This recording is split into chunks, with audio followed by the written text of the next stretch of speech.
Hi Libra, hello po mga ate mga dude, kumusta po kayo? Ayos na po ba kayo dyan? Mga ate mga dude, ito po ang inyong money reading, money, career, basta tungkol po sa pera, sa trabaho.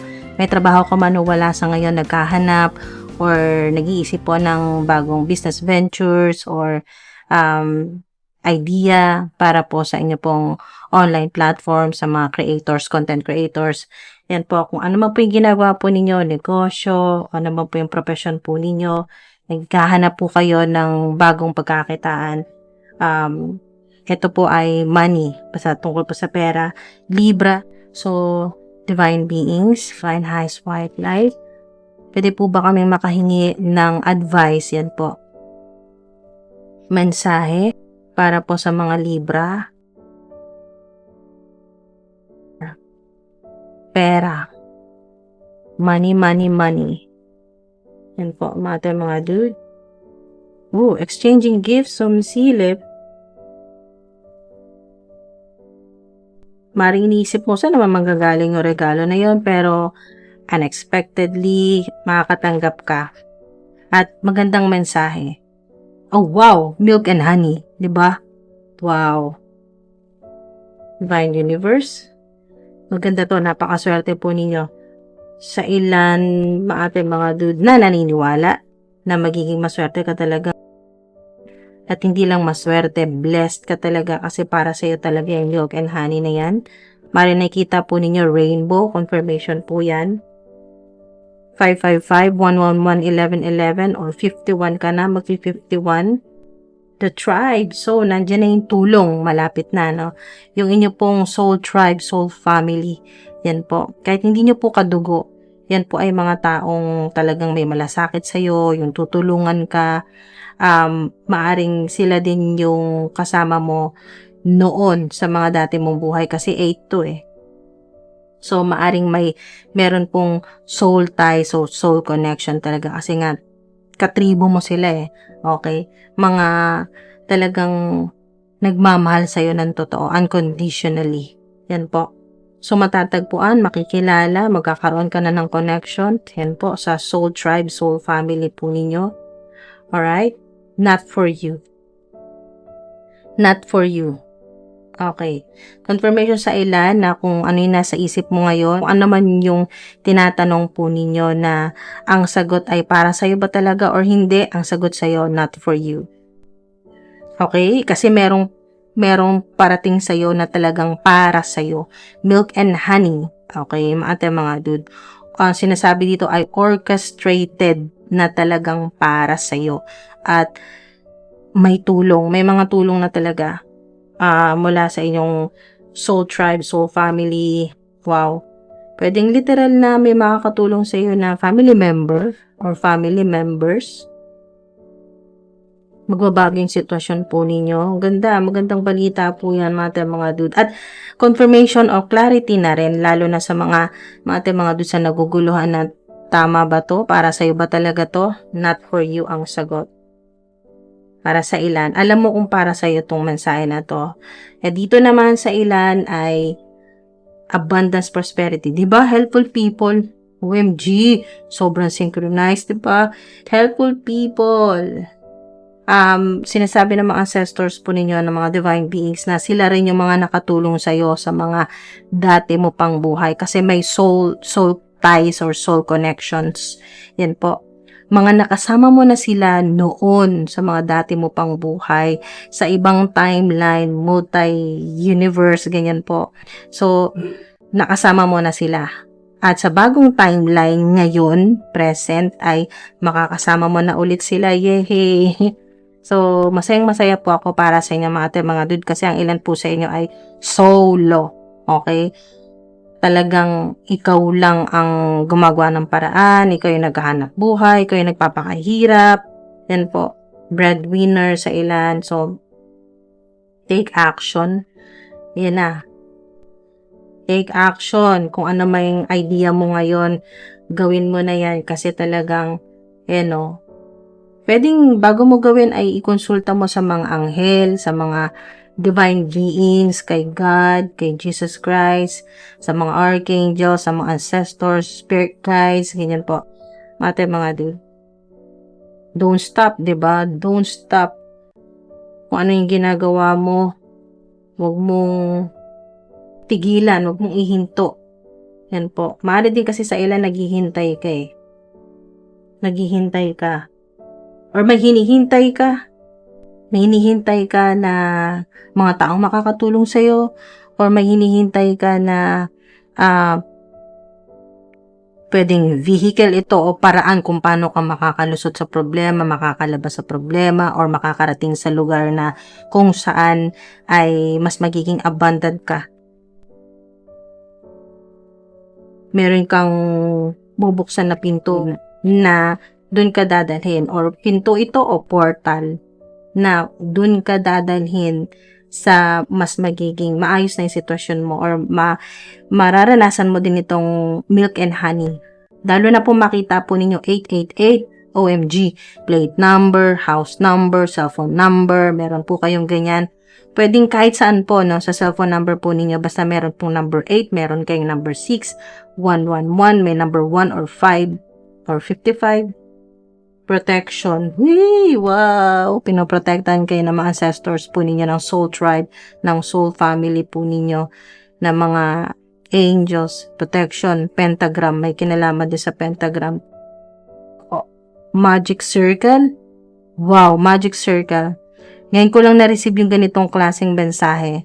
Sa napaka-specific sa ilan na yung ancestor po ninyo ang sinasabi dito ay huwag kang mag-alala, huwag kang matakot kahit gaano kalalakas yung mga evil energy, negative energy o mga enemies po ninyo, mga haters po ninyo, gaano man kalakas yung kanilang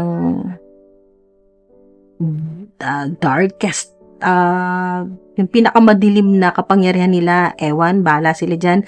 Basta, gano'n mang kadilim yung kapangyarihan na yan, meron kang magic circle or spear na parang nasa yung imagine niyo po na nasa loob po kayo ng bubble, malaking bubble. Yung spear ay may pagka rainbow yung kulay niya, rainbow, iba-iba kulay, ganyan po. So, or sobrang nagliliwanag.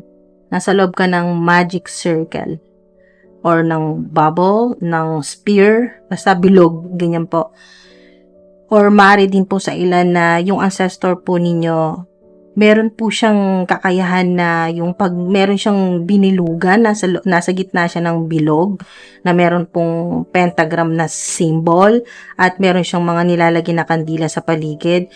Ancestor po ninyo to na meron talaga siyang napakalakas po na power na protection, na hindi lang siya, pinoprotektahan din po niya lahat ng nasa bloodline ninyo, lahat ng buong angkan po ninyo, ilang generation man yan, mga dude, mula pa noon, ay meron talagang yung ancestor po ninyo napakagaling sa protection. Kaya yung mga attackers, mga abangers po ninyo dyan, ay huwag kayo mag-alala, pinoprotektahan po kayo. Parang nilalagay po kayo ng inyo pong ancestor sa malaking bilog, ganyan po, na wala talagang kanti sa'yo, walang makakapanakit sa'yo, or makakagawa ng hex, curse, ganyan po, or evil spell, money block spell, no? Ala, scrying mirror, meron talaga, Kasi, pinoprotektan ka ng mga ancestors mo dahil nga may gumagawa sa'yo ng ganito, scrying mirror, o evil spell. Yun po.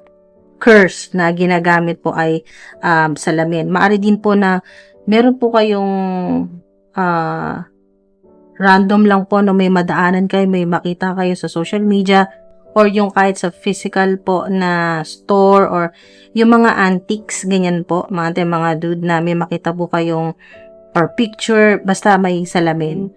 Yan po, confirmation na meron pong gumagawa sa inyo ng money block spell, evil spell, ginagamit po ay salamin. Okay? Mga dude, para kayo po ay mahirapan, pero nandito na yung helpful people, nandito na yung soul tribe po ninyo, kaya nagpapasalamat yung mga ancestors mo dahil sa tiyaga ng paghihintay mo na maging maayos ang sitwasyon mo. Hindi ka sumuko, hindi ka nawalan ng pag-asa, at lalong hindi ka nawalan ng tiwala kay God. Alam mo na kahit na gaano katindi ang ulan, talagang may lalabas talaga dyan na rainbow, pag-asa, abundance yan. So, may makita kang rainbow kahit saan po. Yung literal na totoong rainbow o picture, videos, kahit saan po nyo makita. Paintings, or emoji, ganyan po. Basta rainbow, mga dude. Or comment nyo po dyan. Or post nyo po dyan kahit yung emoji ng rainbow.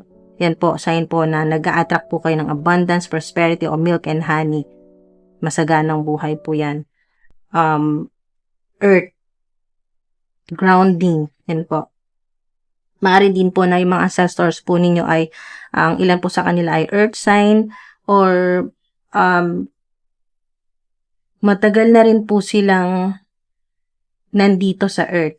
Okay, so maaring kasabayan mo sila na nakabalik dito sa earth pero hindi kayo agad nagkita-kita at ngayon lang magkakaroon ng reunion, ganyan po, na magkikita-kita na kayo ng soul tribe, soul family po ninyo na maaring nasa ibang panig ng earth. Ayan po. So, grounding. Wow. Nakakatulong din po yung pagyakap sa puno, pagdikit sa puno, pagpunta po sa mga mapunong lugar or sa maring ilan po sa may farm, ganyan po. Meron po kayong farm or nakatira po kayo sa farm. Yan po sa ilan. Sign din po yan ng kayo po ay talagang magkakaroon ng matatag po na pamumuhay na maayos na trabaho or negosyo, ganyan po. So, meron din pong mga makakatulong sa inyo kasi helpful people, puro tulong po matatanggap ninyo. Security, di ba? Puro protection, security. Meron din po dito na CCTV, camera, ganyan po. Maaari din pong may connection sa ancestral house, yung bahay po ng mga ninuno po ninyo. Ayan po. Meron po dyang malakas na protection. Yung ancestor po ninyo may ginawa dyan na napakalakas na protection. Security. Yan po. Na safe ka pag pumasok ka sa bahay ng mga ancestors mo. Kumari din ito na ito yung tinutukoy na bahay mo na ginagawan po ng protection para secured ka. Yan po. Ligtas ka sa lahat ng mga, kung ano man mga evil spell na yan, mga negativity, demonic entities, monitoring spirits, mga ganyan po. Protektado, secured ka. Hindi ka pinababayaan ng mga ancestors mo. Okay, so napakaganda po niyan. Para yung mga blessing mo ay tuloy-tuloy, walang harang yan, pasok ng pasok yan sa bahay mo, sa tahanan. Wow. Ground yourself, yan po, yung pwedeng nag-a-ice po kayo ng mga tanim po ninyo. Grounding na rin po yan, mga dude. Yan po ay maa-unlock po yung inyo pong, at hindi lang maa-unlock, magkakaroon ng healing yung root chakra po ninyo. Kasi ang root chakra, may connection po kay Saint Michael, kay Archangel Michael. Ma-activate po yung root chakra po ninyo. Yun ang pinaka, mga dude, isa sa importante talaga na matanggal yung mga blockages po sa root chakra po ninyo para yun po ay ma-attract po ninyo yung mga material na bagay na kailangan po ninyo dito sa earth. Kasi nga earth, grounding. So, magpaa, paminsan-minsan, yan po yung umapak po sa lupa, yan po, o soil, or sa damuhan, ganyan po. Or yumakap sa puno, or humawak sa puno. Nakatulong po yan, grounding. Yan po, na ma-unlock natin mga dude na gumaling na po yung root chakra po niyo, matanggal yung mga money blockages, yung mga bara, yan po na negativity, low energy, matanggal. O ano man po itong ginagawa sa inyo na money block spell na ginagamitan pa ng salamin, ipakita ang ginagawa ng kumakalaban sa akin. So, ipapakita sa inyo kung anong ginagawa. Maaari din po na i-reveal sa inyo ng mga ancestors po ninyo sa panaginip. Yan po. Or kung kayo po ay pupunta po sa ancestral house po ninyo, makikita po ninyo dyan, parang may vision din po kasi kayo na parang kahit hindi ka managinip ay makikita mo na lang yan, bigla na lang yan sasagi sa isip mo na, ganun pala yung itsura ng gumagawa sa iyo ng money block spell or evil spell o hex o curse, ganyan po. Makikita mo or pagtingin mo sa salamin. Pagtingin mo sa salamin, i-reveal sa'yo, makikita mo mismo yung itsura ng gumagawa sa'yo or ng taong galit sa'yo. Yan po, yung ginagawan ka ng evil spell, money block spell, curse, hex, banishing, yan po, banishing spell, ganyan po. Meron po kayo itong ethos. Matindi talaga yung inyo pong ancestors. Yung mga ancestors po ninyo talagang may malakas talagang protection. Yung mensahe dito ng ancestor po ninyo ay, kasi yung 8, 'di ba? 'Di ba? Ito 'yun, 'di ba? Galing talaga, sobrang synchronous, no? Konektado talaga yung or intertwined talaga yung 8 dito sa mga may connection sa inyo pong ancestors, soul tribe, soul family po ninyo. Yung 8, ito yung karmic. Ito yung ginagawa po sa inyo ng mga enemies, sa mga haters, na gumagawa po ng hex, curse po sa inyo, na gusto ka talagang, harm. Pero, hindi. Kasi none. And ye harm none, do as ye will. Yun po. Yung intention ay gawan ka ng masama, ay hindi mangyayari. Okay? Mga dude. And ever mind the rule of 3. Will get sent out, comes back to thee. So, ang ginagawa ng mga ancestors po ninyo ay return to sender. Kung anong ginagawa po sa inyo ng mga karmic people na to, or entities, or witches, warlocks, o ano man po yan sila, ano man tawag sa kanila, mga dude, ay hindi ka masasaktan, hindi ka magagawa ng kahit ano dyan sa mga negative or black magic or masamang intensyon nila, hindi ka masasaktan. At triple pa, kasi ginagawa ng mga ancestors po ninyo, nire-return to sender. So, kung kanino galing yun, babalik yun triple. Okay? So, lalayo at lalayo yung mga ganyan sa'yo. Okay? Iiwasan ka. Malalaman din nila yan. Nakikita nila yan kung gaano katindi yung mga ancestors po ninyo, yung pumoprotekta sa inyo.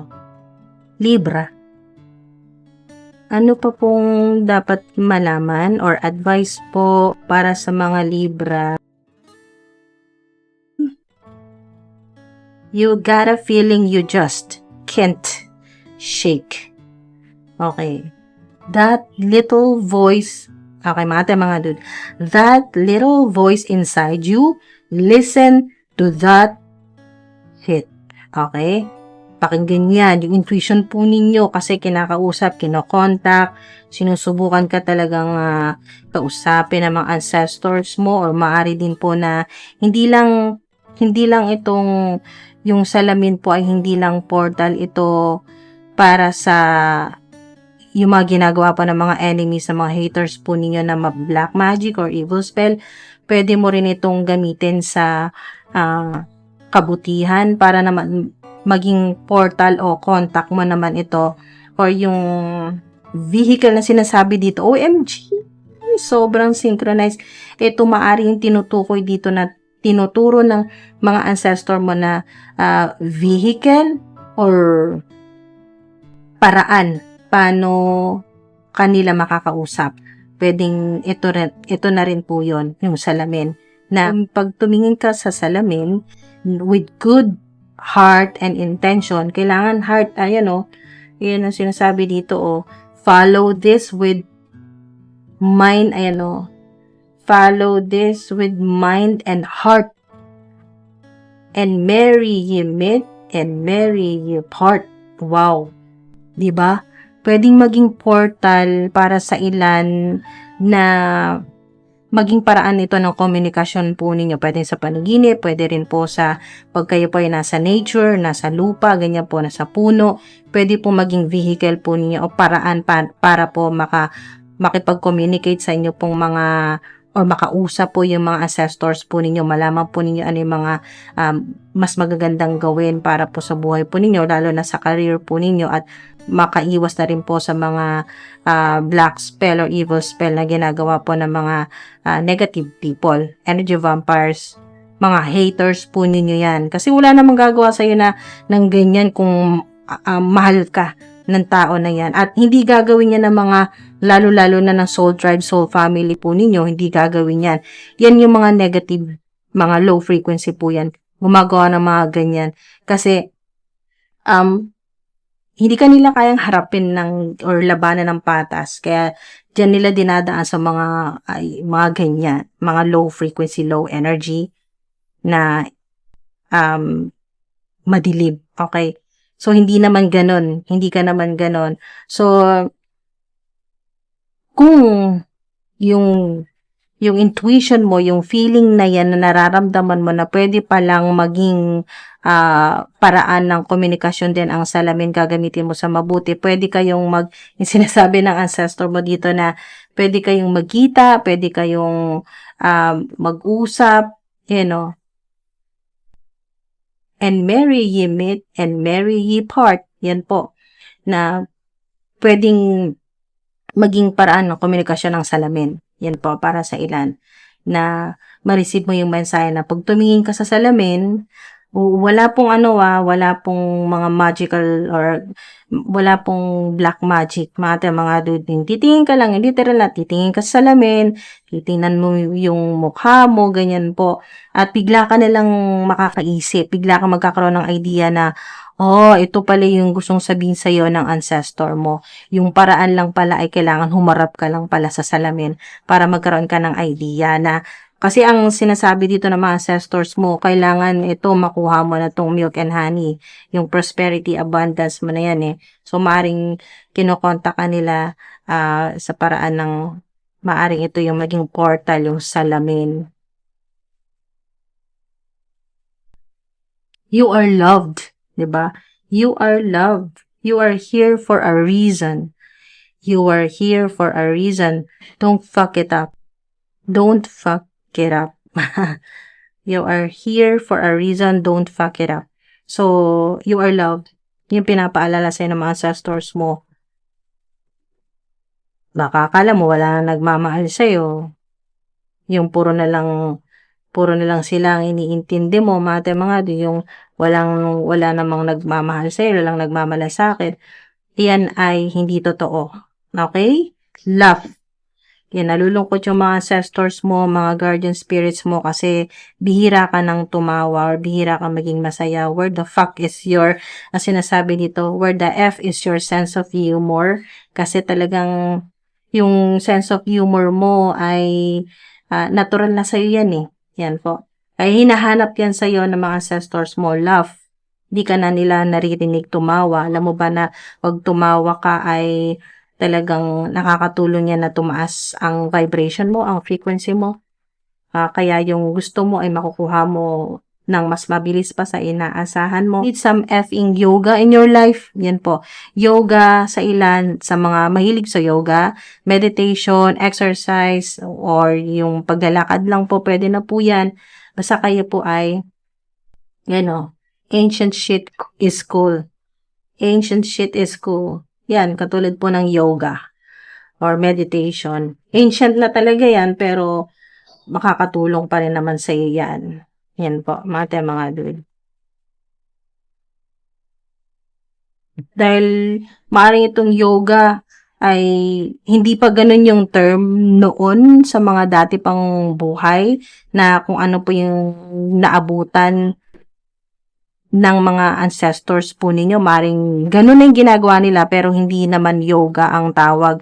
So, dahil nga sa present, ito yung naabutan mo na yoga yung term, yoga yung tawag, pero parehas din pala sa ginagawa ng mga ancestors mo. Diba? Napakaganda po ng mensahe sa inyo. Kaya, pwedeng yoga, exercise, mag-gym, or yung maggalaw-galaw, maglakad, ganyan po, magpapawis, mag-stretching, kahit ano po na kayo po ay talagang yung nagpapapawis or pinapataas yung energy po ninyo.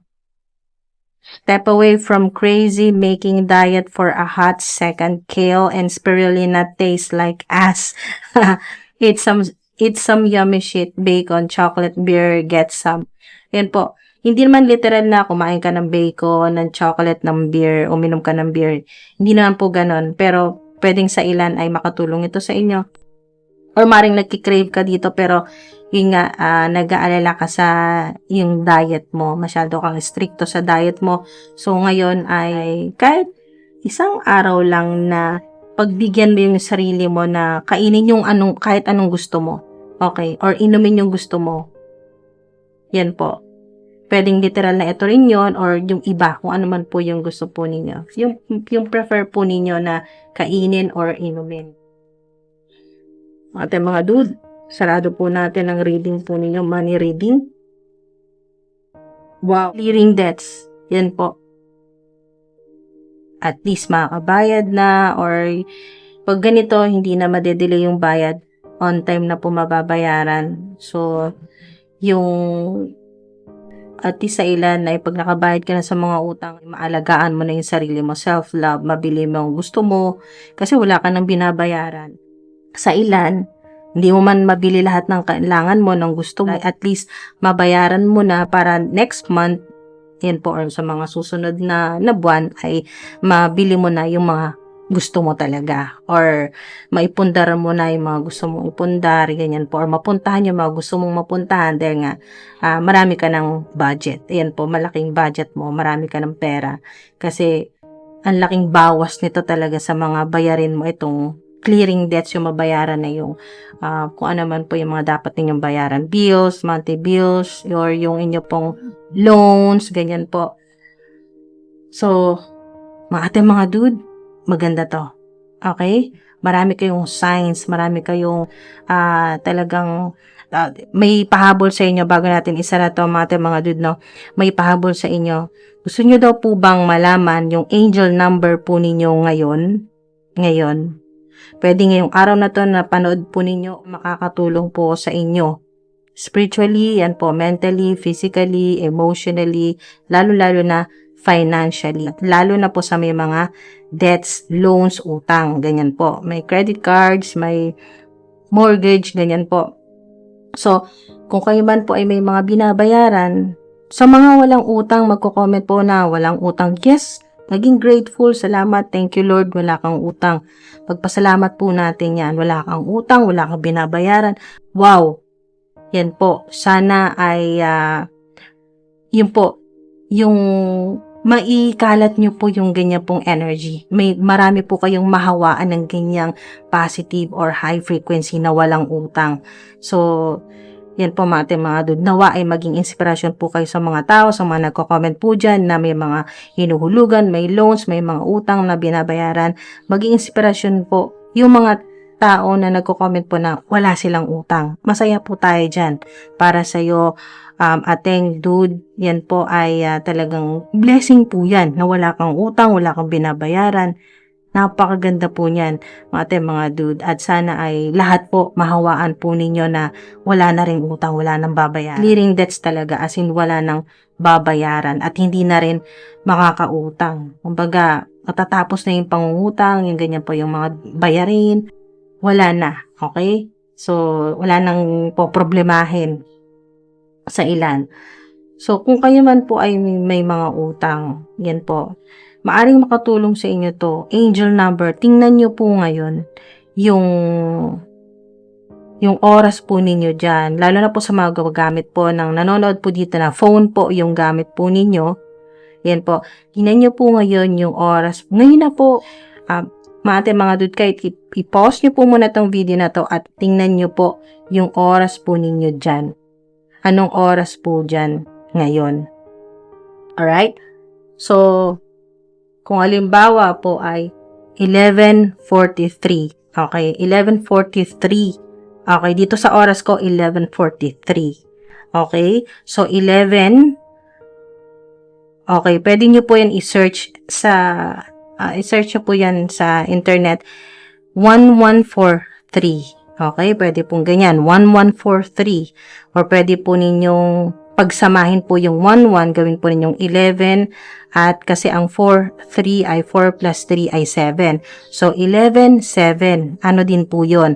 Pwede kayong makakuha po ng hindi lang po isang angel number, at mas maganda nga na ilang angel numbers ang makuha po ninyo, combination sa timestamp po, sa oras po ninyo dyan, na makita po ninyo. Yun po yung angel number po ninyo, or angel numbers sa ilan na hindi lang isa ang makita po ninyo. Katulad po ng 1115, 1115 sa ilan. 1115, search nyo po dyan kung ano po yung meaning ng 1115 na angel number na may connection sa pera, sa business, sa career, ganyan po. Or kung ano po yung concern po ninyo sa ngayon, mari po nanonood kayo dito pero wala kayong interest sa money reading. Kung ano po yung nasa isip po ninyo, yan po yung angel number na i-guide ka na may maaring magkaroon ka ng idea or maging solusyon nito, or mas malaman mo pa yung tungkol sa'yo. May malaman ka pang mga impormasyon tungkol sa'yo na makakatulong sa kung ano yung problema mo or dito po sa pera or sa inyo pong money career.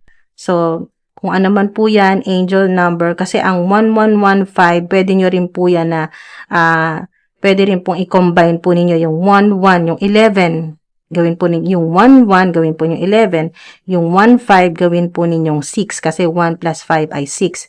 So, meron kayong dalawang, pwedeng pagpilian or pwedeng pareho pong pakinabangan po ninyo yung dalawang angel numbers na 1115, search nyo po yung meaning, or 11, 11:6 or 116, ganyan po. Kasi ang 1 and 5 ay 6. So, 11:6, ganyan po. Anong meaning? So, maaaring makatulong sa inyo. Basta tingnan nyo po yung oras po ninyo dyan. Yan po yung angel number po ninyo. So, kung kayo po ay pare-parehong Libra, pero iba-iba po yung angel number, iba-iba po yung mensahe sa inyo ng inyo pong kanya-kanyang ancestors o guardian spirits or angels. Okay?